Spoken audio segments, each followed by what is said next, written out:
On the morning of April 26, 1999, Britain woke up to a nightmare that no one was prepared for. A woman whose face symbolized safety, trust, and calm television evenings was lying dead on her own doorstep. Jill Dando was not just a presenter. She was a national figure, a familiar presence in millions of homes, and one of the most respected faces of the British Broadcasting Corporation. Her murder was swift, silent, and brutal, carried out in broad daylight in a quiet London street. No warning, no struggle heard by the public, no clear motive. In this documentary on MythVault, we uncover the complete story behind the murder of Jill Dando. We will take you through her life, her rise to fame, the exact moments of her final morning, the massive police investigation, the controversial arrest of 𝐉𝐢𝐥𝐿, the trial that divided a nation, and the theories that still refuse to die. This is not a story of gossip. This is a story of facts, unanswered questions, and a case that remains officially unsolved decades later. By the end of this video, you will understand why this case still haunts British history and why many believe the truth may never fully come out. If you value deeply researched true crime stories that respect the victims and challenge official narratives, subscribe to MythVault now. This channel is built for viewers who want more than headlines. Stay with us, because what happened next would shock an entire country.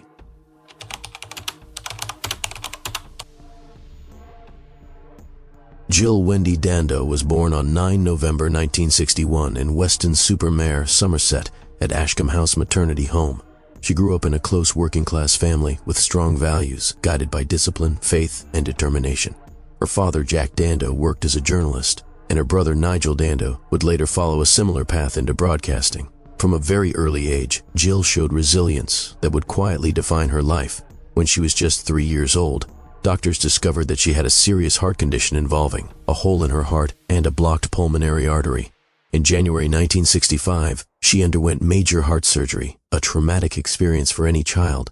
She survived, and that survival shaped her outlook, instilling in her a calm strength that many later noticed on screen. Jill was raised as a devout Baptist and remained deeply connected to her faith throughout her life. She attended Worrell Infant School, Greenwood Junior School, Worrell Community School, and later Weston College Sixth Form, where she became head girl. Teachers described her as disciplined, kind, and quietly ambitious. She was not loud or flashy, she was focused. Her early love for communication led her to study journalism at the South Glamorgan Institute of Higher Education. Even before finishing her studies, she was already gaining experience through local theater groups and hospital radio volunteering. In 1979, she worked at Sunshine Hospital Radio, where she learned how to speak to unseen listeners with warmth and clarity. Her professional career began at the Weston Mercury, a local newspaper where her father and brother also worked. For 5 years, she covered community stories, local politics, and human interest pieces. This grounding in real journalism would later separate her from many television presenters who came from entertainment backgrounds. In 1985, Jill Dando joined the British Broadcasting Corporation as a radio newsreader for Radio Devon. Her voice was calm, steady, and instantly trustworthy. That same year, she moved to British Broadcasting Corporation Southwest, presenting the regional news program Spotlight Southwest. Viewers responded quickly to her natural authority and warmth. By 1988, Jill transitioned from regional broadcasting to national television in London. She began presenting hourly news bulletins on British Broadcasting Corporation 1 and British Broadcasting Corporation 2. This was a major step, placing her in front of a national audience and under intense scrutiny. She handled it effortlessly. Throughout the early 1990s, Jill became one of the most recognizable faces on British television. She presented Breakfast Time, Breakfast News, the 1 o'clock news, the 6 o'clock news, Holiday, Songs of Praise, and eventually Crime Watch. Crime Watch would later become deeply ironic, as it involved appealing to the public to help solve serious crimes. By 1997, Jill Dando was named British Broadcasting Corporation Personality of the Year. She was admired not just for her professionalism but for her empathy. Viewers trusted her, victims trusted her, families trusted her. In her personal life, Jill was known to be private but fulfilled. After past relationships, she became engaged to gynecologist Alan Farthing in January 1999. Their wedding was planned for September that year. Friends described her as happier than ever. At the peak of her career, with her future mapped out and her public image flawless, no one could have imagined that her life was about to end in the most shocking way possible. And the morning it happened appeared completely ordinary.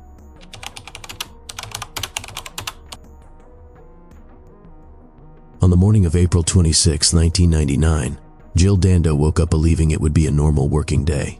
She was 37 years old, newly engaged, and preparing for a future that looked secure and full of promise. She had spent the night at the home of her fiancé, Alan Farthing, in Chiswick, West London. Nothing about that morning suggested danger. Shortly after 10 in the morning, Jill left Farthing's house and drove alone toward Fulham. Her destination was her former home at 29 Gowan Avenue, a quiet residential street lined with modest houses and parked cars. Although she still owned the property, she was in the process of selling it and rarely visited anymore. That day, she had a specific reason to go there. Her agent, John Roseman, had sent important contract documents to the Fulham address by fax. Jill needed to collect them before continuing with her workday. She was due to present the 6 o'clock news that same evening, and was also preparing for upcoming professional commitments. There was no indication that she believed she was being watched or followed. Closed-circuit television footage later showed Jill making a brief stop at a shopping center in Hammersmith on her way to Fulham. She appeared calm and unhurried. There was no visible sign that anyone was tracking her movements. Investigators would later review this footage frame by frame, searching for clues that never clearly appeared. At approximately 11:32 in the morning, Jill arrived at Gowan Avenue. She parked her car and walked toward the front door of her house. The street was quiet. It was broad daylight. Neighbors were inside their homes going about ordinary routines. As Jill reached her doorstep and began to place her keys into the lock, everything changed in seconds. An unknown person approached her from behind. She was grabbed and forced down toward the tiled porch step. Her face was pushed close to the ground. With chilling precision, the attacker pressed a firearm against the left side of her head and fired a single shot. The bullet entered just above her ear and exited the other side of her head. Death was instant. There was no struggle recorded. There was no second shot. A neighbor later reported hearing a scream but did not hear a gunshot. This detail would become critical. Experts later explained that the firearm had been pressed directly against Jill's head, muffling the sound and reducing the noise of the discharge. The weapon used was later identified as a modified blank firing pistol that had been illegally converted to fire live ammunition. Another neighbor, Richard Hughes, briefly saw a man walking away from Jill's house moments after the attack. He described the man as white, approximately 6 feet tall, and around 40 years old. This sighting remains the only confirmed observation of the possible killer leaving the scene. At 11:47 in the morning, neighbors discovered Jill's body lying at the front of her home. Emergency services were called immediately. Paramedics arrived quickly and transported her to Charing Cross Hospital. At 13:03, Jill Dando was pronounced dead on arrival. News of her death spread rapidly. Within minutes, police realized that this was not an ordinary crime. Within hours, it became clear that Britain was facing one of the most shocking murders in its modern history. Jill Dando was one of the most recognizable television figures in the country. She had presented Crime Watch, a program dedicated to helping police solve violent crimes. Now she herself was the victim of a brutal and unexplained killing. The Metropolitan Police immediately sealed off Gowan Avenue and launched a full-scale murder investigation. Forensic teams examined the scene inch by inch. They found a single spent cartridge and evidence consistent with a close contact execution. Ballistics experts later determined that the bullet was subsonic and had likely been modified in a workshop. The absence of rifling marks suggested the weapon was smooth-bore, consistent. With a converted replica firearm, this raised troubling questions about who had access to such a weapon and why it was used. Despite the violence of the act, there was no sign of robbery. Jill's belongings were untouched. Her handbag and jewelry remained at the scene. There was no forced entry into the house. These details immediately ruled out many common motives. This was not a burglary gone wrong. This was not a random street crime. As media helicopters hovered overhead and reporters flooded the area, a sense of disbelief spread across the nation. Viewers struggled to understand how someone so visible, so widely loved, could be killed so easily in such a public place. Within hours, the murder of Jill Dando became the biggest criminal investigation conducted by the Metropolitan Police since the hunt for the Yorkshire Ripper. Thousands of officers would eventually be involved. Millions of pounds would be spent. And yet, at this early stage, police had almost nothing to go on. There was no clear suspect, no clear motive, no clear explanation. What followed would be years of controversy, missed opportunities, and one of the most debated criminal cases in British history. And the investigation was only just beginning.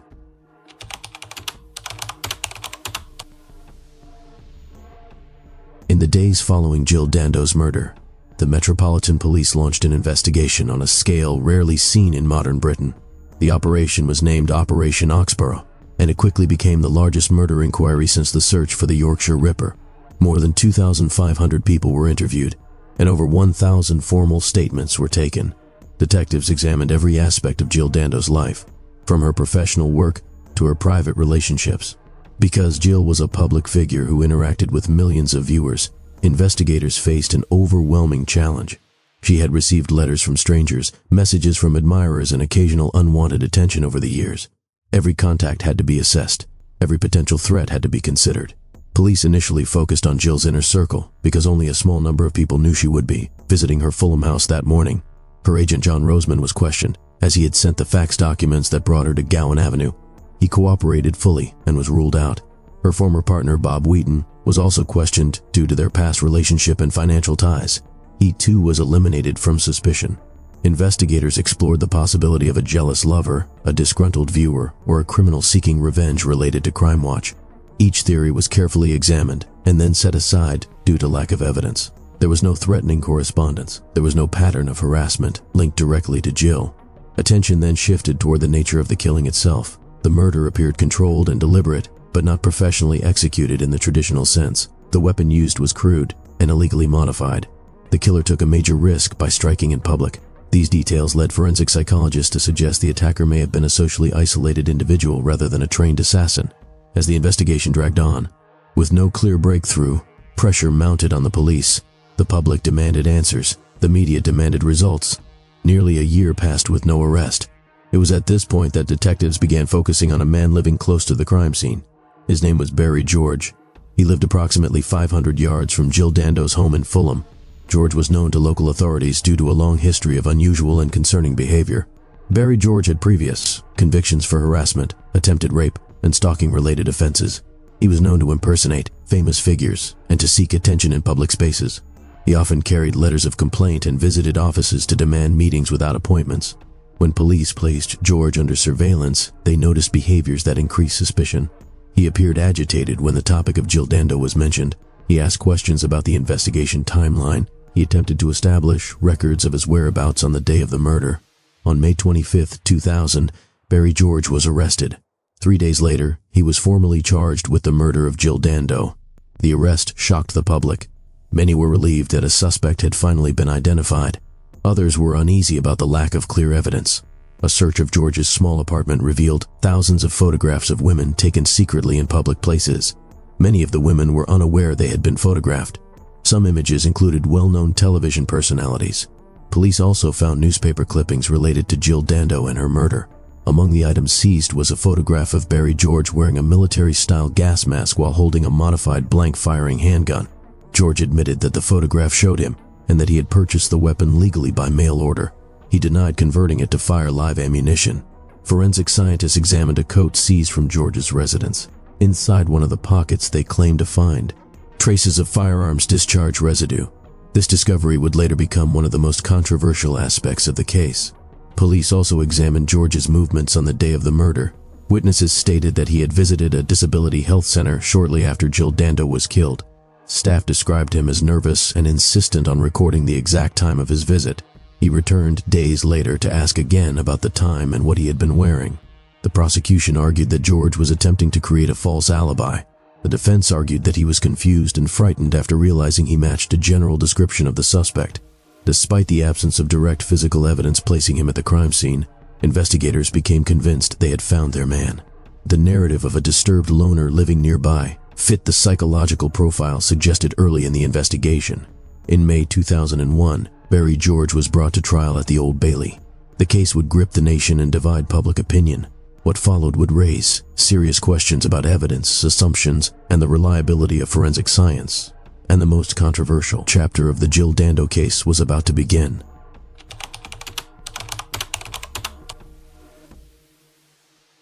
The trial of 𝐉𝐢𝐥𝐿 for the murder of Jill Dando began in May 2001 at the Old Bailey, one of the most serious criminal courts in England. Public attention was intense, and media coverage was constant. For many people, this trial represented the moment when justice would finally be delivered for a crime that had shocked the nation. The prosecution opened its case by presenting 𝐉𝐢𝐥𝐿 as a man obsessed with famous women and fascinated by firearms. Prosecutors argued that George had an exaggerated interest in television personalities and had fixated on Jill Dando in the period leading up to her death. They highlighted the thousands of secret photographs found in his apartment and described them as evidence of compulsive behavior. The prosecution also emphasized the photograph showing George wearing a gas mask while holding a modified blank firing pistol. They argued that this weapon closely resembled the type of firearm used to kill Jill Dando. They claimed this demonstrated both access and capability. Central to the prosecution case was the forensic evidence. Experts testified that traces of firearms discharge residue had been found inside the pocket of a coat seized from George's home. They stated that similar residue was detected on Jill Dando's clothing at the crime scene. This microscopic evidence became the cornerstone of the case against him. The prosecution also focused on George's movements on the day of the murder. They argued that his visits to the Disability Health Center and a taxi office shortly after the killing were attempts to create an alibi. Witnesses described him as agitated and unusually concerned with recording exact times. 2 neighbors testified that they had seen a suspicious man near Gowan Avenue on the morning of the murder, and later identified George in an identity parade. Although their descriptions differed in some details, prosecutors argued that these identifications supported their case. The defense, led by Michael Mansfield, challenged nearly every aspect of the prosecution narrative.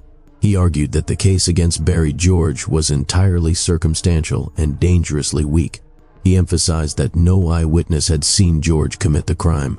No weapon linking him directly to the murder was ever recovered. The defense attacked the reliability of the forensic evidence, suggesting that the firearms residue could have been the result of contamination. They argued that police officers handling firearms could have transferred residue onto the coat during searches. They described the forensic findings as speculative rather than conclusive. Michael Mansfield also presented an alternative theory that Jill Dando had been killed by a professional assassin. He suggested that the murder could have been linked to international political tensions during the Kosovo conflict. He argued that Jill's televised appeal for Kosovar refugees might have drawn hostile attention. The prosecution dismissed this theory as implausible and unsupported. After weeks of testimony, the jury retired to consider its verdict. The nation waited. After more than 30 hours of deliberation, the jury returned a majority verdict. On 2 July 2001, 𝐉𝐢𝐥𝐿 was found guilty of the murder of Jill Dando. He was sentenced to life imprisonment. For many, the verdict brought relief. For others, it raised immediate concerns. Almost immediately, doubts began to surface. Legal experts questioned the strength of the evidence. Journalists scrutinized the forensic testimony. Public opinion became sharply divided. 𝐉𝐢𝐥𝐿 appealed his conviction multiple times. His first 2 appeals failed. However, as forensic science advanced, serious flaws emerged in the original firearms residue analysis. In 2007, a court ruled that the forensic evidence used to convict George was unreliable. The residue found in the coat pocket could not be conclusively linked to the murder. This revelation undermined the foundation of the prosecution case. In November 2007, 𝐉𝐢𝐥𝐿's conviction was formally quashed. He was released on bail pending a retrial. In 2008, a second trial took place, lasting 8 weeks. This time, without the disputed forensic evidence, the prosecution struggled to present a convincing case. On August 1, 2008, 𝐉𝐢𝐥𝐿 was acquitted of the murder of Jill Dando. After 8 years in prison, he walked free. The acquittal sent shockwaves through Britain. Many people felt justice had failed Jill Dando. Others believed a grave miscarriage of justice had been narrowly avoided. Despite his acquittal, 𝐉𝐢𝐥𝐿's life never returned to normal. He remained a figure of suspicion in the public eye. He later received damages from newspapers that implied his guilt after the trial. The case was officially left unsolved. No new suspect was charged. The question remained unanswered. If 𝐉𝐢𝐥𝐿 did not kill Jill Dando, then who did, and why?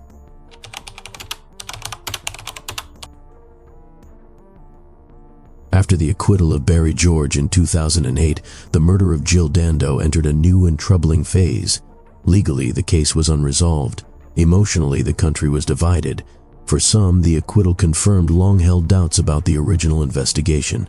For others, it created a terrifying possibility that a killer had walked free.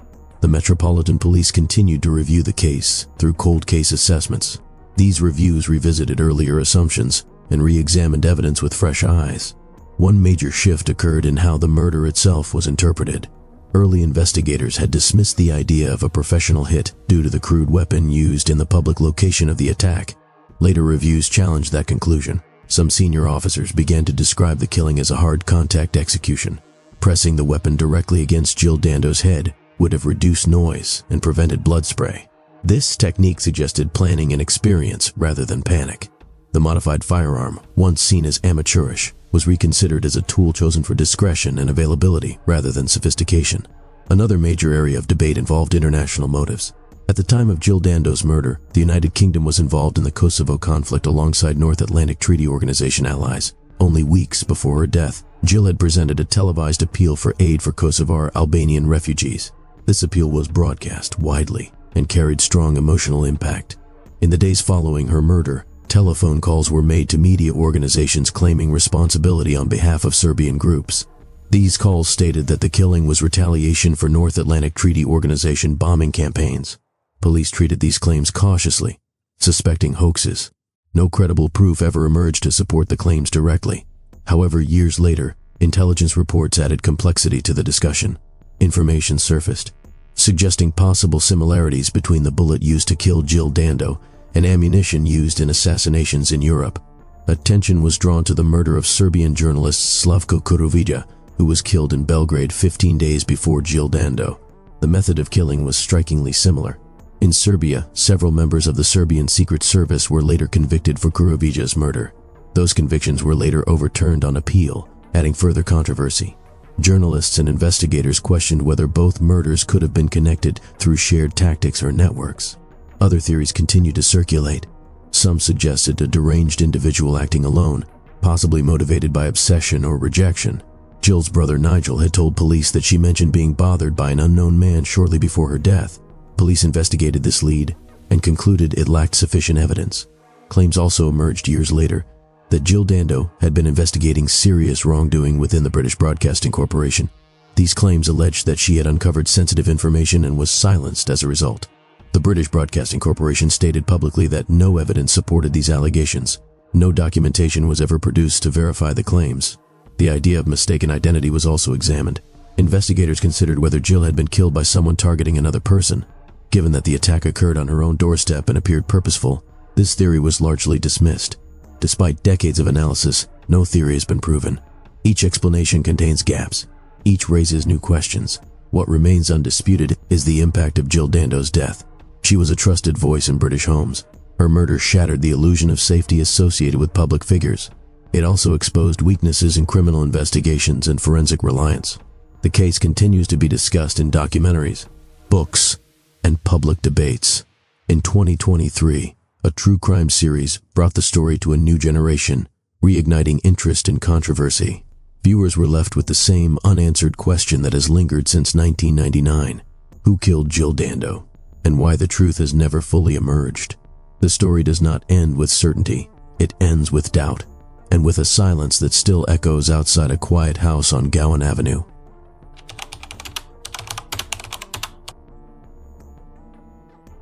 The murder of Jill Dando remains one of the most haunting unsolved crimes in British history.